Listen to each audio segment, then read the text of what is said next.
자, 오늘도 웨스트민스터 신앙고백서 우리 공부 계속 이어가도록 하겠습니다. 지금 우리가 하나님의 율법에 관하여라는 이야기를 살펴보고 있는데 지난주에 우리 3항까지 이야기를 나누었습니다.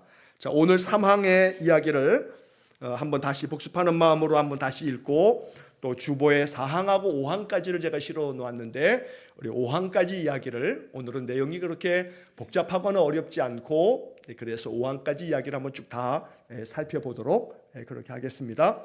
자, 3항의 이야기를 먼저 좀 보시게 되면 보통 율법, 도덕적 율법이라고 부르는 이 율법 외에도 하나님은 그 시대의 교회인 이스라엘 사람에게 의식에 관한 법들을 주기를 기뻐하셨다. 도덕적 율법이라고 부르는 이 율법, 여기서 말하는 이 율법은 십계명. 근데 이 십계명이라고 하는 것이 보통 도덕적인 율법이다 이렇게 부른다는 거죠. 그걸 가리켜서 그냥 쉽게 줄이면 도덕법이라고 이렇게 말합니다. 하나님이 주신 법인데 도덕에 관한, 우리가 도덕, 옛날에는 학교에서 이제 책이 도덕책이 있었죠.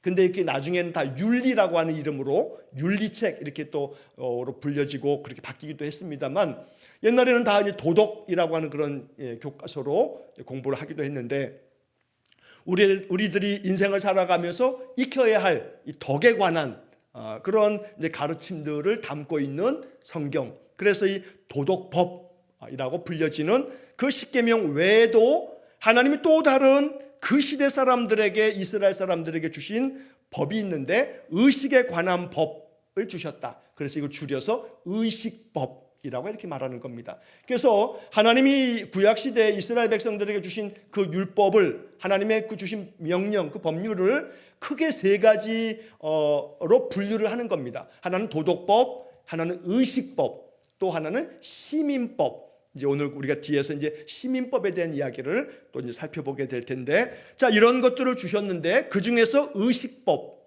이 의식법이라고 하는 것은 의식에 관한, 그래서 몇 가지 독특한 의식에 관한 것들이 포함되어 있는데 그 중에는 예배에 관한 것들이 있어서 예배에 대한 것, 짐승을 희생 제물로 바치는 그런 예배, 또 그 예배를 위해서는 반드시 짐승의 희생 제물을 제사장들이 하나님께 갖다 바치는 번제단에 불을 태우거나 또 그 드려진 예물 가운데서 이제 떡을 만들어 진설병을 그 성소 안에 들어가는 것이나 이런 것들의 모든 과정 속에 제사장들이 중보적인 역할을 감당하는 이런 여러 의식에 관한 예배에 관한 그런 법을 만들어서 주셨는데, 그래서 그 예배에 관한 법 중에서 우리가 이제 레위기에 여러 가지 5가지의 그런 예배법이 있지 않습니까? 번제, 소제, 화목제, 속죄제, 속건제, 이러한 법들이 있는데 그 법들은 여기 지금 그 첫 번째 문장에서 하나님은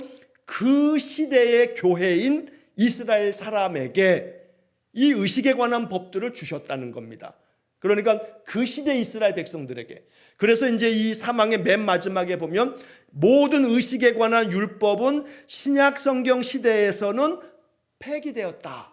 그래서 더 이상 번제와 소제와 화목제와 속건제와 속죄제는 신약 시대에 와서는 다 폐기됐기 때문에 그렇게 예배하지 않는다라고 이렇게 이제 사망에서 정리를 하고 있다는 겁니다. 자, 한편 이러한 것들 속에는, 이런 예배에 관한 하나님의 그 말씀 속에는 사실은 예표, 미리 보여주는 표가 된다는 거죠. 그래서 예수 그리스도를 예표하고 있는 거다. 번제물로 드리는 희생 제물은 예수님께서 대속의 제물로 당신을 내주시는, 그래서 세상죄를 지고 가는 하나님의 어린 양이라고 불려지는 예수님이 십자가의 죽으심은 마치 번제로 드려졌던 제물들과 같다라고 하는 식으로 구약의 예배에 관한 많은 법률들, 이 의식법은 예수 그리스도를 미리 보여주는 예표와도 같다라고 이렇게 이야기를 하는 겁니다. 제사장만이 지성소에 들어갈 수가 있습니다. 하나님의 거룩한 전인 지성소에 들어가는 것은 1년에 딱 한 번 대속죄일에 그 당시 그 해에 대제사장만 들어갈 수가 있는 겁니다. 이처럼 오직 하나님 앞에 나아가는 것은 중보자이신 제사장을 통해서만 이루어졌는데, 이런 모든 구약의 의식법을 신약 성경의 시대에서는 다 폐기가 되었다. 그래서 베드로가 말한 것처럼 우리는 모두가 다 왕 같은 제사장으로서 제사장 반열에 있는 레위 사람들의 그 레위 지파의 후손들, 제사장들만 하나님의 전으로 들어가는 게 아니고 예수 그리스도께서 중보자가 되시고 예수님이 십자가에 죽으심으로 성소의 휘장이 찢어짐으로써 이제는 성소나 지성소나 모든 성도들이 하나님께로 나아가게 되었다라고 하는 신약의 모든 선포들로 인해서 구약의 이런 모든 제사법, 성소와 지성소를 나누고 또 성소와 지성소는 제사장만 들어가는 이런 것들은 다 폐기되었다라고 이렇게 이야기를 하는 겁니다. 자, 그런데 사망의 이제 그 뒷부분에 예표로 해서 보여준다. 그 예표에 대한 예수 그리스도의 예표다. 이제 이런 얘기를 하면서 그 다음에 다른 한편으로는 도덕적 의무에 관한 여러 가지 교훈이 있다라고 이렇게 말하는 겁니다. 율법에는 예배에 관한 의식에 대한 의식법이 있는 반면에 도덕에 관한 의무를 담고 있는 그런 여러 가지 교훈도 이 도덕법인 율법 속에 십계명과 또 많은 계명 속에 이런 것들이 담겨져 있다. 하지만 이러한 도덕에 관한 여러 가지 교훈들이 있지만 반면에 의식에 관한 교훈은 율법은 다 신약시대에 폐기됐지만 지금 그 바로 앞에 있는 도덕적 의무에 관한 여러 가지 교훈은 여전히 지금도 그 도덕적 의무에 대한 가르침들은 그대로 이어지는 것이다 라고 하면서 사망이 그렇게 문장이 끝나게 되고, 자, 오늘 이제 사항을 보시게 되면, 자, 이 사항의 이야기는 좀 전에 말씀드렸던 것처럼 도덕법, 의식법, 시민법, 이렇게 율법은 세 가지의 법으로 나뉘어지는 겁니다. 이 신학자들이 2000년 동안에 구약의 율법을 분류할 때 이런 세 가지 법으로 구분을 해서 신학적으로 설명을 하는 건데, 여기 사항의 이야기는 이제 시민법에 대한 이야기입니다. 그러니까 도덕법 그러면 쉽게 말하면 십계명에 살인하지 말라, 도둑질하지 말라, 간음하지 말라, 이웃의 것을 탐내지 말라, 이런 모든 것들은 인간이 살아가는 삶에 있어서 당연히 마땅히 해야 할 그러한 사람의 책무요 의무인 것인데, 이런 것들이 도덕적으로 윤리적으로 이런 것은 구약의 시대뿐만 아니라 신약의 시대와 2000년이 지난 지금도 그거는 다 모든 사람들에게 마땅히 받아들여질 만한 도덕에 관한 그런 법들인 거죠. 그래서 이런 것들을 도덕법이라고 말하는 거고, 의식법은 말씀드린 것처럼 번제, 소제, 화목제, 속죄제, 속건제, 지금은 그걸 드리지 않는단 말이에요. 유대인들도 그렇게 안 한다고요. 그러니까 그거는 그 시대 이스라엘 사람들에게 주셨던 의식에 관한 법이기 때문에 이건 신약 시대에 와서 이게 다 폐기되었다. 더 이상 그렇게 구약의 그 율법의 의식대로 행하지 않아도 된다. 그러나 또 동시에 율법 안에는 시민법이 있다는 거예요. 이 시민법이라고 하는 것은 하나의 국가를 이루게 될 때, 하나의 국가가, 하나의 나라가 어떤 정치 질서나 그 사회적인 체계를 이루어 갈 때 그 체계를 이루어 가기 위해서 필요한 법적인 조치들이 필요하다는 거죠. 인간이 살아가다 보면 종교적인 영역이 아니더라도 시민으로서 한 나라를 이루는 그 나라의 시민으로서 살아가다 보면 여러 가지 많은 송사, 재판이 벌어지게 되고 그 재판에 따르는 이러이러한 법으로 이렇게 다스려라 라고 하는 그런 재판에 관한 법들이 있는데, 그걸 일컬어서 시민들이 지켜야 할 법이라 해서 시민법 이렇게 부르는 겁니다. 그래서 사항은 바로 그것을 얘기하는 겁니다. 하나님은 한 국가를 이룬 그들에게, 그러니까 이스라엘이라고 한 나라를 이루게 된 바로 그 이스라엘 사람들, 그들에게 또한 여러 가지 법률을 정해 주셨다. 여러 가지 법률, 이것을 시민법이라고도 부르고 사법적인 율법이라고 이렇게 표현하기도 합니다. 자, 그런데 그것은 그 민족과 더불어 없어졌으며 현재는 그 법률에 있는 일반적인 정당성 이외에는 아무에게도 다른 의무를 부과하지 않는다. 자, 이렇게 짧게 사항이 써 있습니다. 요점은 이제 두 번째 문장에 있는 건데, 자, 하나님께서 여러 가지 법률을 그 당시 사람들에게, 한 국가를 이룬 이스라엘 백성들에게 여러 법률을 주셨는데, 이 법률이라고 하는 것이 그 민족과 더불어 없어졌다. 그러니까 구약에 기록되어져 있는 이 시민법은 그 나라가 없어지면서 이 이스라엘이라고 하는 나라가 역사 속에서 사라지면서 그들에게 주었던 시민법도 다 없어졌다. 하지만 그 법률 안에는, 그 구약의 성경에 나오는 그 많은 율법들, 그 법률 안에는 뭐가 남아있냐면, 그런 모든 법의 여러 조항들은 이렇게 하라, 이렇게 하라, 이랬을 경우는 이렇게 하라 라고 하는 것들이 다 없어졌지만, 일반적인 정당성, 이것 외에는 아무에게도 다른 의무를 부과하지 않는다. 결국 이 말은 그 법률 안에 포함되어져 있는 일반적인 원칙이 있다. 일반적인 원칙만 적용을 할 것이지 구체적인 그 법률 조항들을 어떤 사람들에게 부과하면서 너 이렇게 해야 돼 라고 어떤 다른 의무를 부과할 수는 없다 라고 말하는 겁니다. 이 상의 이야기를 우리가 이렇게 읽으면 됩니다. 종종 어떤 경우에 있어서 사람들은 성경에 이렇게 돼 있으니까 이렇게 해야 돼 라고 말할 때, 성경이 이렇게 기록돼 있잖아, 그러니까 성경에 이렇게 돼 있으니까 이렇게 해야만 되는 거야 라고 의무를 주듯이 그렇게 부과하는 것이 합당하냐 이 말이에요.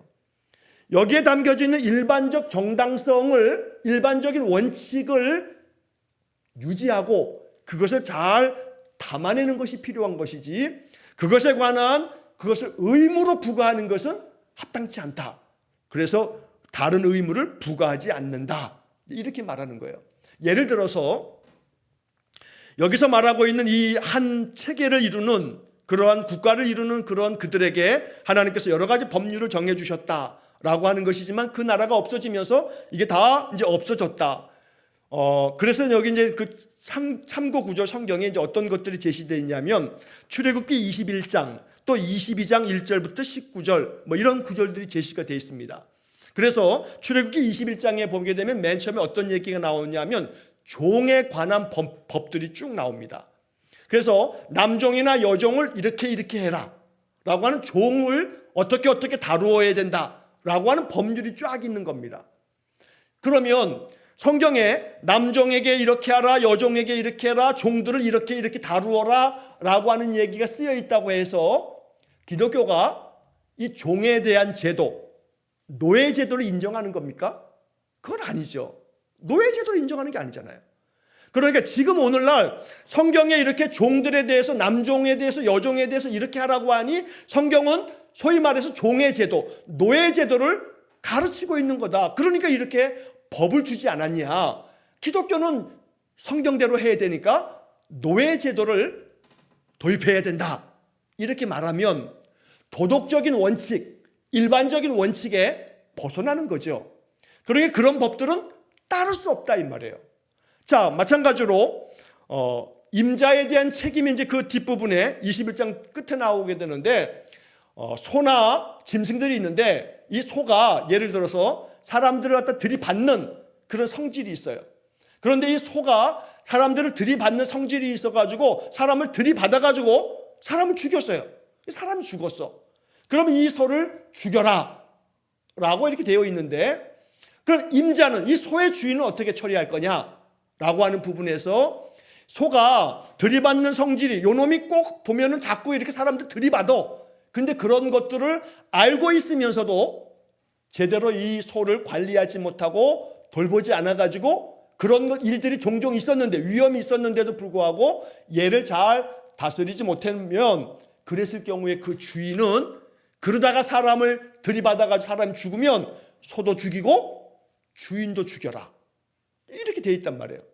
그러면 과연 그렇게 해서 사람까지, 주인까지 죽이라고 하는 이 법을 신약 시대에도 이걸 받아들일 거나, 2000년이 지나 오늘 교회 시대도 이걸 받아들일 수 있나? 그럴 수 없는 거죠. 그러니까 그 시대 사람들에게 주어진, 그 시대에 필요했던, 그 시대의 시민들이, 그 시대를 살아가는 사람들에게 필요했던 여러 가지 그런 질서를 유지하기 위한 여러 제도와 법률들이 있는데, 이걸 시민법이라고 말하는데, 그 시민법은 그 시대가 끝나고 그 민족과 그 나라가 없어지면서 이것들도 다 없어진 거다. 다만 한 가지, 그 법률 안에는 일반적인 정당성이라고 번역됐지만 일반적인 원칙, 모든 사람들이 일반적으로 동의할 수 있는 그러한 것들 외에는 이렇게 해야 된다고 의무를 부과하듯이 부과해서는 안 된다라고 이렇게 말하는 겁니다. 그러니까 여기서 말하는 일반적인 정당성이라고 하는 것을 예를 들면 그런 거죠. 재판을 공정하게 해라. 재판을 하는 그러한 이 법률가들은 뇌물을 받지 말아라. 이런 법들이 거기에 나오거든요. 성경에.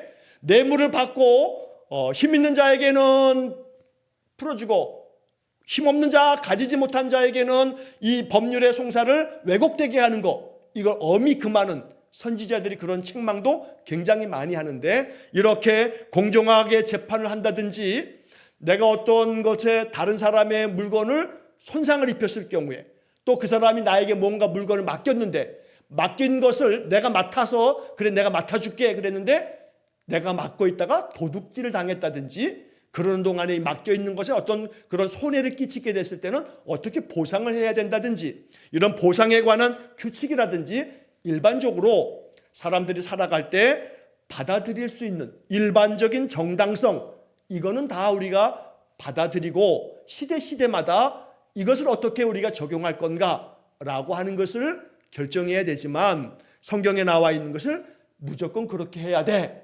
라고 이렇게 부과하는 것은 합당하지 않다라고 이렇게 말하는 겁니다. 그래서 아주 단적인 하나의 예를 아주 쉽게 이해하기 위해서 예를 들자면 11조의 문제가 여기에도 포함되어 있는 겁니다. 자, 11조. 그러면 11조를 여러분 유튜브에서 11조라고 이렇게 검색을 해가지고 거기에 나오는 영상들을 쫙 보게 되게 되면 그 영상들은 크게 두 가지로 분류가 될 수가 있습니다. 11조를 해야 한다. 11조를 한다는 것이 성경적으로 꼭 맞지 않다 라고 하는 두 가지 입장을 여러 가지 견해로 얘기하는 여러 목회자들이나 신학자들의 이야기들이 있습니다.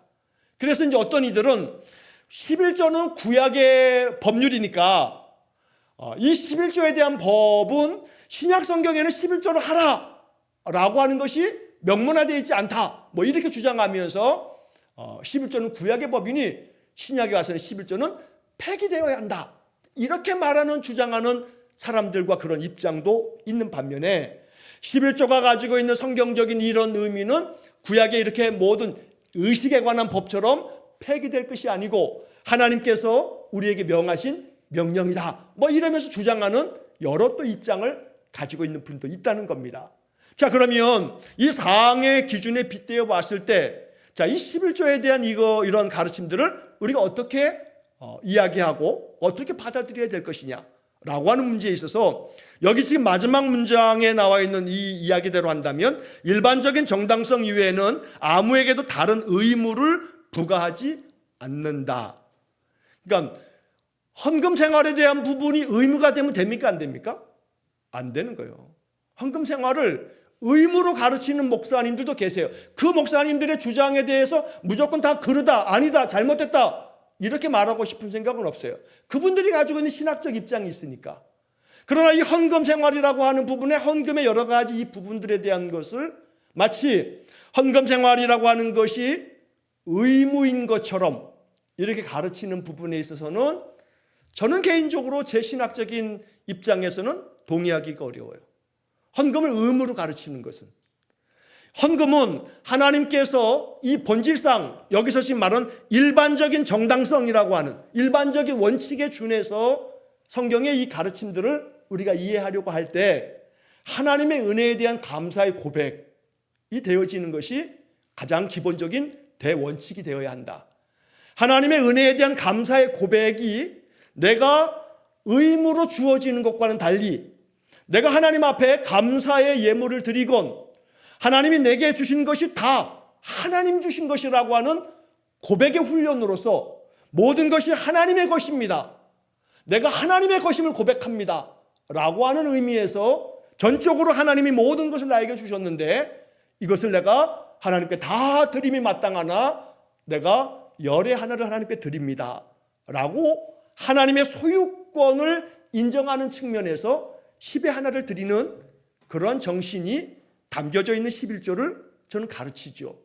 그러니까 이것이 내 신앙의 영적인 삶에 하나님 앞에서 나와 하나님과의 신앙적 영적 관계에 있어서 내 신앙적 고백인 거죠. 그래서 저는 개인적으로 제 신학적 입장이니까 이것에 대해서 뭐 논박하고 뭐 그러니 뭐 맞네 틀리네 막 신학적으로 논쟁을 하겠다라고 한다면 논쟁할 의사가 없어요. 그럼 당신은 당신대로 하라. 나는 내 신학적 고백으로 내가 신학을 그래도 10년 이상 공부했는데 10년 이상 신학교에서 신학교 밥 먹으면서 공부한 내 나름대로 신학적인 그런 입장이고 내 목회적인 소신이니까 각자가 목사님은 목사님 소신대로 목회하고 가르치라. 뭐 이러면 되는 것이지.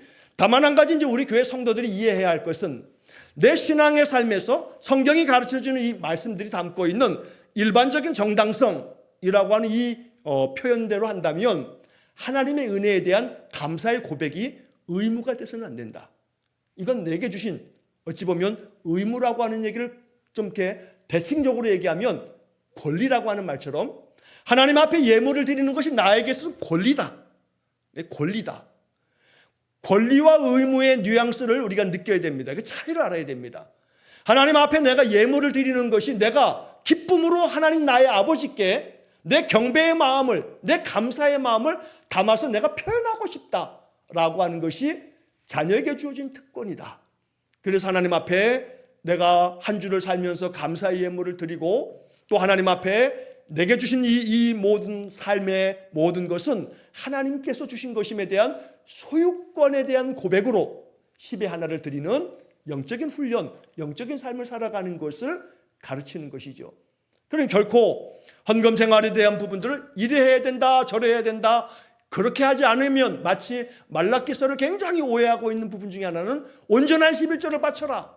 그러면 하늘에서 쌓아둘 것이 없도록 하나님이 쌓아두실 거다. 그렇지 않은가 그런가 한번 시험해보라 라고 하면서 온전한 11조를 강조하면서 그 온전한 11조를 소득의 10분의 1을 정확하게 바쳐라 라고 해서 그 비율까지 그 비율에 초점을 맞추는 그런 가르침에 대해서는 저는 유감이 있어요.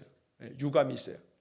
10분의 1이어야 된다 라고 하는 그런 아주 법률적 이게 부가가치세는 10분의 1 바치는 건가요? 네? 부가세인가요? 그러니까 헌금을 세금이라고 이해하면 안 되잖아요. 그러니까 구약에 속전이 있었어요. 생명의 속전이 있었어요. 그래서 이제 어떤 목회자들은 주일헌금을 드리는 것은 생명의 속전이다. 어찌 보면 그거 다 잘못된 말이라고 말할 수는 없어요.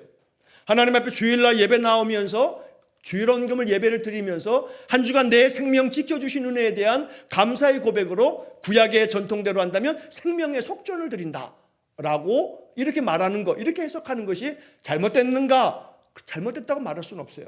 다만 한 가지, 그러니까 이건 의무야 라고 거기에 의무라고 하는 규정을 붙이는 순간 그건 좀 나가도 많이 나갔다라고 하는 게 제 입장인 거예요.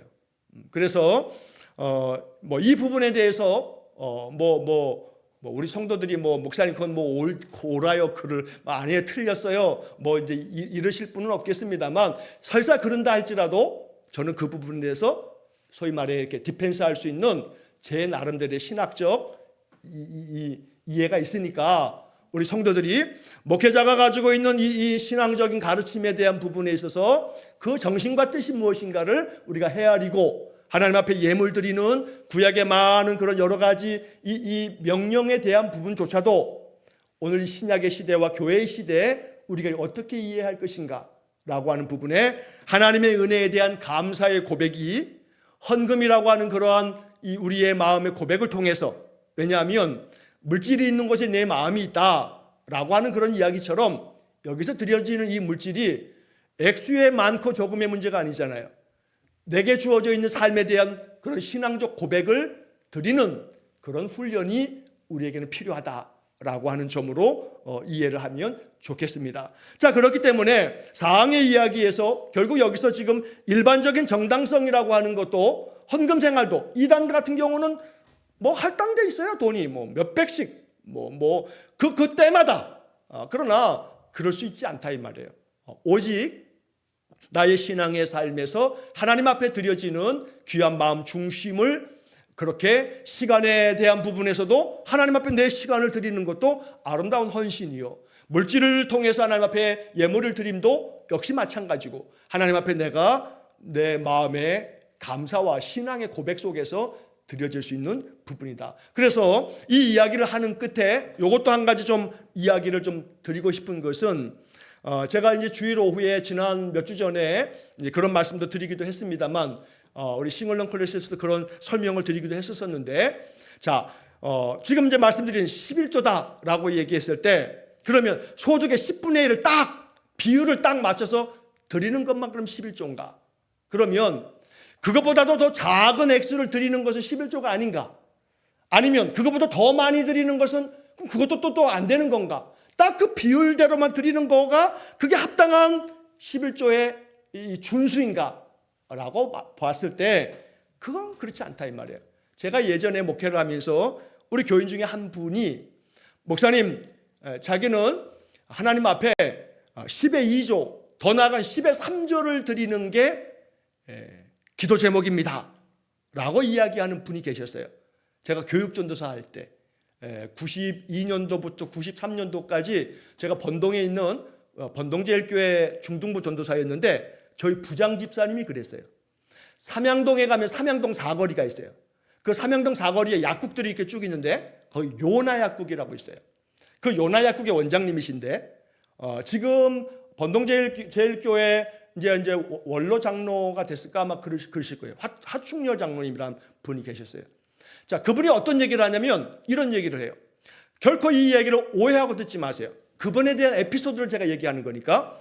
그분은 저한테 그래요. 전도사님, 저는 이런 기도 제목이 있어요. 그러면서 하는 얘기가 뭐냐면, 저는 11조를 1,000만 원 드리고 싶어요. 그래서 그렇게 기도하고 있어요 라고 얘기하는 거예요. 삼양동에 그 약국들이 쭉 있는데, 그 약국들이 그냥 작은 이렇게 지금처럼 의약 분업이 다 있어가지고 이런 약국이 아니라, 옛날에는 약국 크게 도매상처럼 이렇게 하는 데들이, 종로가에도 그런 약국들이 있는 것처럼 삼양동에도 그런 큰 약국들이 있거든요. 그 대형 90년대니까 그때도 대형 큰 약국이었어요. 그래서 그분이 제가 알기로는 제가 얘기 들었을 때는 그 당시만 하더라도 11조를 100만 원을 드린다고 그랬거든요.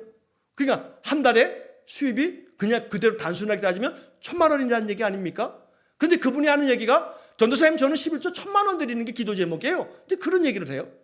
그래서 제가 그 얘기를 어쩐 일이냐고, 그때 사실은 그것은 하나님 앞에 드리는 그 헌금의 액수의 목적에 있는 것이 아니라, 내가 그렇게 하나님 앞에 복 받기를 원해서예요 라고 얘기하는데, 자기는 어떨 때는 10의 지금 그 시점에서 10의 2조 3조까지도 자기는 한다고 그러더라고요. 그때 제가 마음속에 많은 생각이 들었어요. 그분의 신앙 고백인 거예요. 자, 10의 2조 3조를 드리는 부분들을 강조해서 그렇게 드려야만 된다는 얘기를 하는 게 아니라 10의 1이 아니어도 관계없다는 거죠. 10의 1이 아니라 100의 1이 돼도 1000의 1이 돼도 마음의 고백은 어떤 고백이에요? 하나님께서 내게 주신 은혜다. 내게 주신 은혜에 대한 내 모든 소유권은 누구에게 있다? 하나님께 있다. 내 모든 것을, 나에게 생명뿐만 아니라 내가 살아갈 수 있는 모든 소득도 마찬가지고 모든 것을 주신 분은 하나님이시다 라고 하는 그런 고백 속에서 그분이 마음 가운데 삶 속에서 고백할 수 있는 마음의 감사가 담겨있는 예물을 드리면 된다. 그것이 일반적인 정당성이라고 저는 해석하는 거예요. 그러니까 이 일반적 정당성에 대한 부분에 대한 것만 가르치는 것이지, 이것 외에 더 넘어서는 의무를 부과해서는 안 된다. 또한 이렇게 얘기했다고 해서 그래서 11조를 목사님이 강조해서 11조를 바쳐야 된다라고 이렇게 이야기하는 건가요? 아니에요.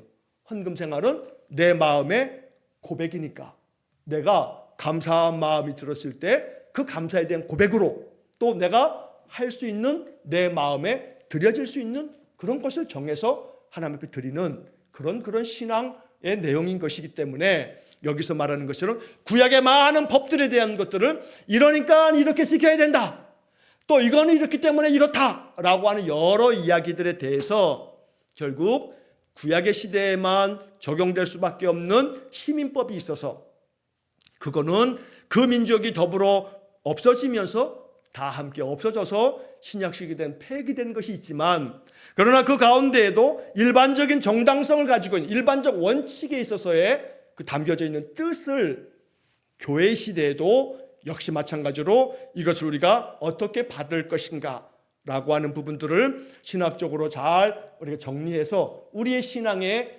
기초를 삼으면 되겠다라고 하는 그런 말씀을 드리는 겁니다. 이러한 부분에 있어서 결국 교회가 이것을 가르침에 있어서 이제 자칫하게 되게 되면 교회 안에 이제 여러 가지 많은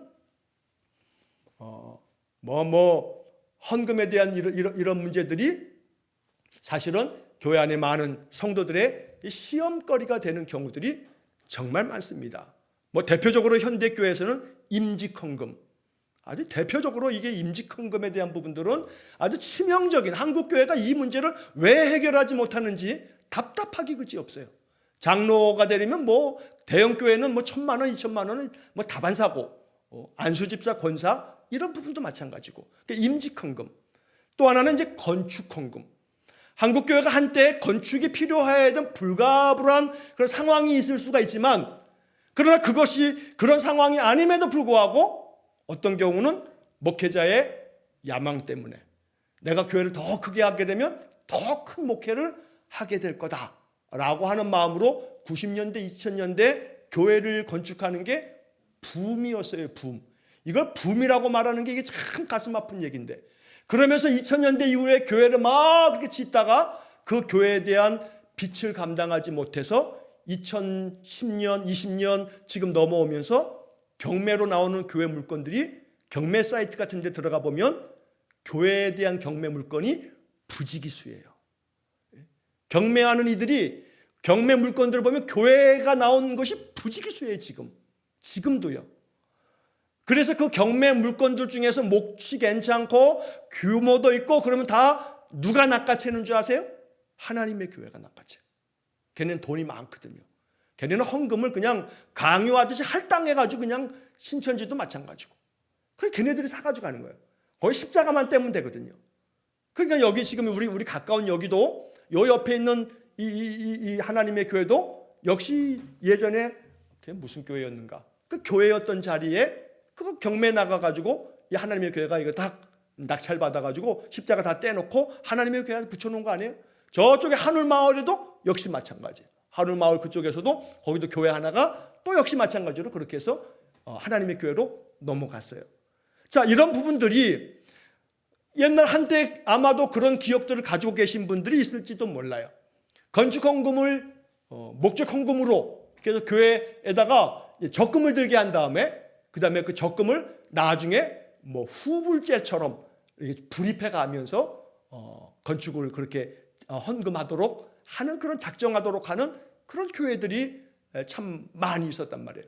그래서 예전에 우리 교회에 이제 이렇게 새벽에 주변에 있는 이 분들 중에서 이제 새벽 예배 이렇게 나오시는 분들 중에 예전에 어떤 분이 새벽에 이렇게 몇 주를 한두 달, 몇 달 이렇게 나오시다가 저한테 상담을 청하면서 그래서 이제 이야기를 들어보니 이러이러해서 예전에 그 교회에 건축 헌금을 할 때 내가 건축을 작정을 했는데 그 헌금을 못하고 그 교회를 떠나올 수밖에 없었다. 그런데 계속해서 내가 그때 작정한 것은 어쨌든 하나님께 작정한 것인데, 그래서 자기가 지금까지도 십수년이 지났지만 그거에 대한 죄책감 때문에 마음이 너무너무 괴로워서 어떻게 하면 좋을지 모르겠다라고 하는 이야기를 새벽에 나오시는 분들 중에 저한테 그 얘기를 하시는 분들이 계셨어요. 제가 그때 기도해드리고 오늘로써 목사가 기도해주고 말씀드리는 거니까 그 짐을 다 벗으시라고, 자유함을 가지시라고, 안 해도 된다고 하고 제가 말씀을 드리고서 이제 그 마음의 짐을 풀어드렸는데, 더러 그렇게 건축 헌금이나 임직 헌금이나 그 외에 다수의 여러 가지 많은 항목을 만들어서 헌금하게 하는 것을 여기 지금 말한 것처럼 의무인 것처럼 그렇게 부과되어지는 그런 교회의 이 운영 방식들에 대한 부분들은 상당히 신학적 잘못이 있다라고 저는 그렇게 이야기를 하죠.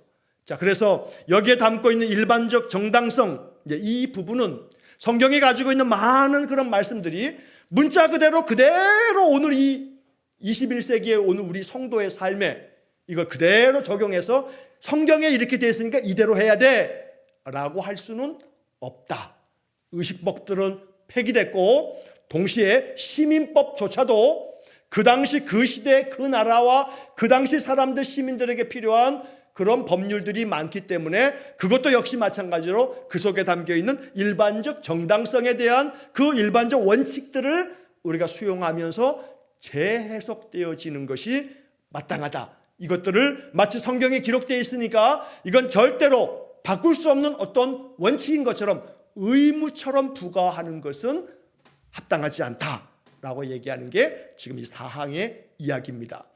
이 사항의 이야기는 지금 우리가 읽을 때는 뭐 그런가 보다, 뭐 별거 아니네 라고 읽을지 모르지만 400년 전 사람들, 1600년대에 웨스트민스터 신앙고백서가 만들어졌을 때는 이 사항 같은 경우는 굉장히 혁명적인 그런 선언들인 거예요.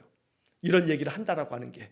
왜냐하면 그 당시 교회의 법이라고 하는 것이 1517년에 종교개혁이 일어나고 난 다음에 루터가 종교개혁을 단행하면서 개혁자들이 막 서유럽에 막 불일듯 일어날 때 거의 한 100여 년이 지난 다음에 1600년대 이 웨스트민스터 신앙고백서 만들어진 거거든요. 여전히 그 100여 년 세월 동안에 종교개혁의 불씨가 계속해서 유럽에 퍼져가고 있는 거예요. 그러는 가운데 이러한 이야기는 성경의 말씀들을 그대로 준행하도록 하는 것이 교회의 질서를 유지함에 있어서 그게 마땅하다고 여기다 보니 제도에 대한 권위요, 교회에 대한 도전이요, 그렇게 여겨졌기 때문에 이 사항은 지금 우리로서는 그냥 평이하게 읽혀지는 얘기지만 400년 전의 신자들에게는 이것이 역시 종교개혁자들 루터의 그 95개 조항문처럼 굉장히 이거는 혁명적 의미를 담고 있다. 그러니까 성경의 이야기들을 오늘날 우리식으로 한다면 재해석해야 한다. 그래서 이 시대에 맞게끔 성경이 담고 있는 그 원칙, 거기에 담겨 있는 핵심적 교훈, 그 가르침들을 우리가 받아야 되는 것이지 이것을 문자 그대로 그렇게 해야 돼 라고 의무를 부과하듯이 부과해서는 안 된다라고 하는 이야기를 하고 있는 거기 때문에 이 19장 4항에 대한 이야기는 사실은 지금 우리가 읽는 것보다는 더 굉장히 400년 전에 이것이 처음 만들어졌을 때는 그 당시 사람들에게는 굉장히 쇼킹한 그런 고백이 되었다는 겁니다. 자, 그런 점에서 거두절미하고 이 사항의 이야기를 읽을 때 성경이 담고 있는 가르침의 본질이 뭐냐, 성경에 우리가 이 성경을 어떻게 이해하는 것이 참된 본질적인 그런 메시지가 뭐냐라고 하는 것을 우리가 이해하는 것이 이것이 필요하다라고 하는 그런 말씀으로 사항을 가름하고, 자, 그 다음에 이제 5항으로 넘어가시게 되면, 자, 5항에서는 도덕법에 대한 이야기를 다시 한번 하고 있는데, 도덕법은 의롭게 된 사람이나 그렇지 않은 사람까지도, 그러니까 의롭게 된 사람이라고 하는 것은 신자를 말하는 거고 그렇지 않은 사람이라고 하는 것은 비신자를 말하는 거죠. 자, 이렇게 성경에 가르쳐준 이 도덕법, 살인하지 말라, 도둑질하지 말라, 간음하지 말라, 이웃의 것을 탐하지 말라, 여러 가지만 이런 10계명에 담겨 있는 것뿐만 아니라 성경에 담겨 있는 많은 도덕적으로, 윤리적으로 인간이 마땅히 지켜야 될 많은 가르침들에 대해서는 의롭게 된 신자나 그렇지 않은 비신자라 할지라도 그것에 영원토록 복종케 한다라고 하는 말은 신자든 비신자든 도덕법은 언제나 인간들이 살아가는 동안에 거기에 담겨져 있는 이 도덕적 원리들을 영원토록 사람들은 따라야 한다라고 말하는 겁니다.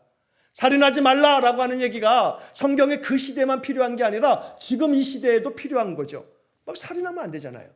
그러니까 살인하지 말라라고 하는 이런 도덕법은 신자든 비신자든 이것이 또 그 시대만이 아니라 앞으로도 영원토록 이거는 그대로 이 말씀 앞에 복종케 해야 한다, 복종해야 된다라고 이렇게 이야기를 하는 거죠.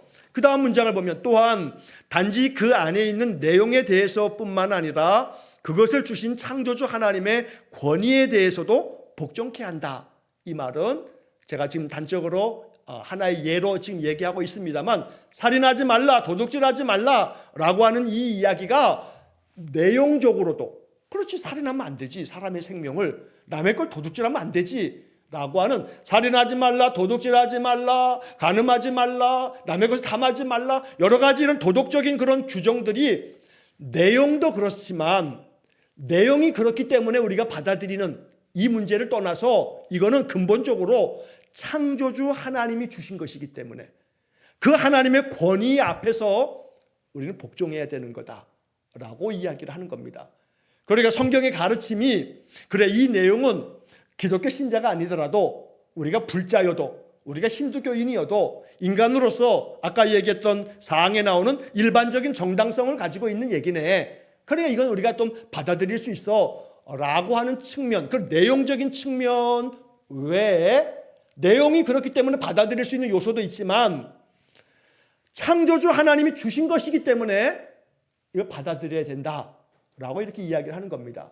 이건 우리 기독교인의 입장에서는 우리는 신앙적으로 하나님께서 주신 명령이니까, 이것이 도덕적으로 오늘 우리 시대에도 합당하니까 받아들이기 때문에, 두 가지의 이유 때문에 내용적으로도 받아들일 만하고, 창조주 하나님이 주신 것이기 때문에 하나님의 권위 앞에서 우리는 따라야 하기 때문에, 그래서 이러한 도덕법, 이러한 것들을 받아들여야 된다.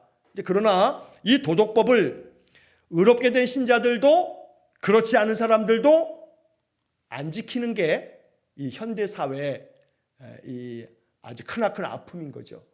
예수 믿는 신자들도 거짓말하지 말라라고 이야기해도 사기를 치거든요. 신자들이 사기를 잘 쳐요. 신자들이 사기를 잘 쳐요. 그러니까 신자라, 내가 교회 직분까지 들먹이면서 사기를 친다 이 말이죠. 그러니까 의롭게 된 자, 과연 예수를 믿는 것이 우리가 의롭게 되었다라고 함이 도덕법을 온전하게 지키는 것으로서도 이루어져야 되는데 그렇지 못하는 경우가 많다는 거죠.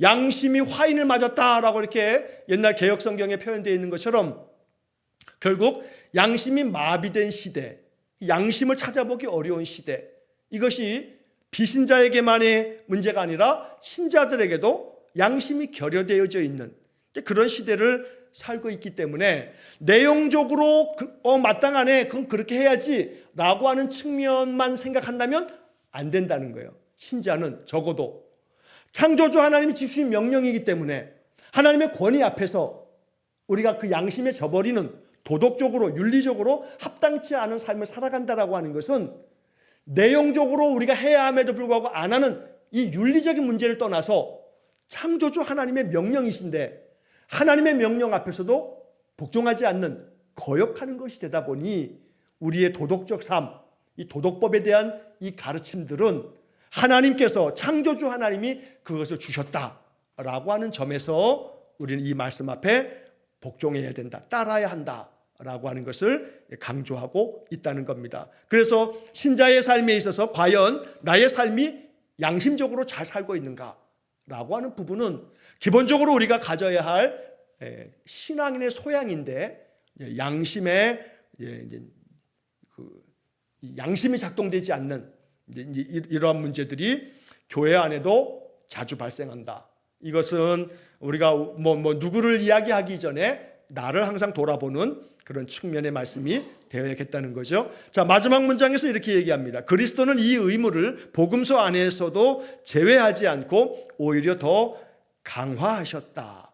그러니까 예수님께서도 율법과 선지자를 다 폐하러 온 것이 아니고 내가 온전케 하기 위해서, 완전하게 하기 위해서 주님이 오셨다라고 이야기를 하고 있고, 여기 그 성경 구절의 맨 마지막에 보면 로마서 3장 31절이 나오는데 바울도 로마서에서 이런 얘기를 합니다. 그런즉 우리가 믿음으로 말미암아 율법을 파기하느냐? 그럴 수 없느니라. 도리어 율법을 굳게 세우느니라. 그러니까 율법을 무조건 다 지켜야 된다가 아니라 율법을 굳게 세운다라고 하는 것은 율법의 정신을 온전히 따라야 한다라고 하는 이야기를 하고 있다는 겁니다.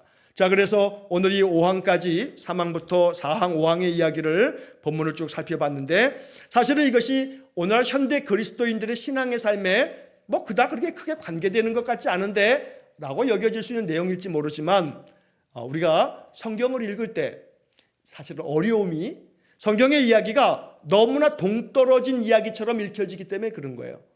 그러니까 이거는 어떤 경우는 신약 성경 2000년 전의 이야기, 구약 성경은 3000년, 3500년 전의 이야기를 적고 있다 보니 이거를 우리가 읽어도 이해도 안 되려니와 이걸 그래서 내가 어떻게 하라는 거야? 라고 하는 부분에서 너무나 동떨어져 있는 이야기처럼 성경의 본문의 이야기의 스토리가 그러다 보니 우리의 신앙이 자칫하면 추상적이 되거나 또 공허하게 그냥 종교적인 그런 활동으로서만 왔다 갔다 하는 그런 경우들도 자주 있는 거죠. 그래서 성경의 말씀을 항상 읽을 때마다 늘 그 말씀이 오늘 나에게 어떤 의미가 있는가, 이 성경의 이야기를 통해서 내가 들어야 할, 아까 우리 4항에서 얘기한 것대로 한다면 일반적인 정당성을 찾아내는 것.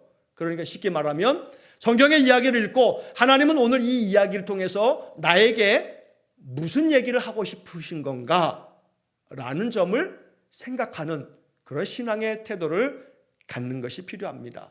그래서 목사의 설교라고 하는 것이 그 성경 본문에 대한 이야기를 하면서 이 본문 이야기를 통해서 우리가 이런 생각을 해야겠다고, 주님은 이 이야기를 통해서 우리에게 이런 생각을 갖게끔 만드신다고, 이런 교훈을 우리에게 주시는 것이라고, 그래서 성경 본문 텍스트에 대한 이야기를 해석해 주는 이야기가 목사의 설교인 거죠.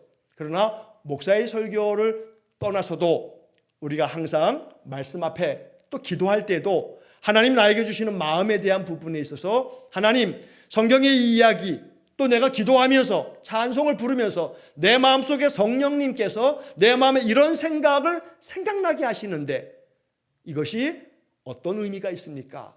라고 하는 의미 찾기, 의미를 찾아가는 것, 이게 바로 오늘 이 본문 3항, 4항, 5항까지를 하면서 우리가 꼭 잊지 말아야 될 마지막 결론으로 이해해 주시면 좋겠습니다. 모든 구약의 율법들과 어떤 명령에 대해서도 어떤 것은 의식법이나 또 혹은 시민법들이 그 시대에만 적합한 것이기 때문에 신약 시대에 와서 다 폐기된 것들이 많지만 도덕법은 거기가 그 속에 담겨있는 일반적인 원칙을 시대가 바뀌어도 그 시대마다 이것을 재해석해서 오늘 우리에게 어떤 의미가 있는가, 그 의미를 마음의 교훈으로 삼아서 우리가 살아가는 것, 이것이 바로 하나님의 율법에 대한 신자의 바른 자세다라고 이렇게 말할 수가 있겠다는 겁니다. 날마다 성경의 이야기를 통해서 하나님은 나에게 무엇을 원하시는가, 나는 이 이야기를 통해서 어떤 생각과 어떤 마음으로 어떤 자세로 또 내가 신자의 삶을 살아갈 것인가, 나에게 주는 의미가 무엇인가. 결국 하나님의 율법에 관하여라고 하는 19장을 쭉 우리가 살펴가면서 성경이 모든 율법이, 명령이 나에게 주는 의미가 뭐냐라고 하는 것을 찾아가는 그런 훈련이 되어야겠다는 겁니다. 날마다 그 내게 다가오는 의미를 아름답게 순종하고 그 열매가 맺혀지는 신앙의 삶이 될 수 있기를 간절히 축원합니다. 함께 기도하겠습니다.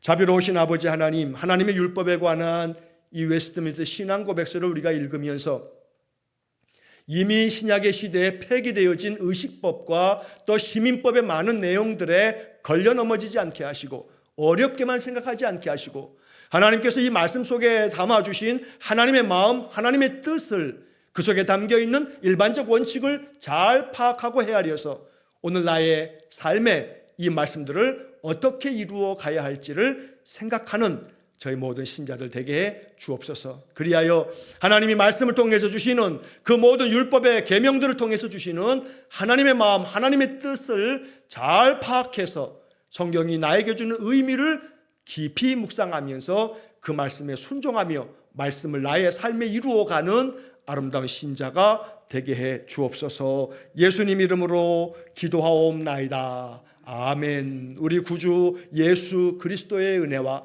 하나님 아버지의 극진하신 사랑과 성령의 교통하심이 날마다 하나님 주신 모든 율법과 계명과 법률의 말씀들이 나에게 어떤 의미가 있는지 깊이 묵상하며 성령이 주시는 감동에 따라 순종하며 살아가기를 소원하는 머리 숙인 귀한 성도들 위해 영원토록 함께 하시길 축원하옵나이다.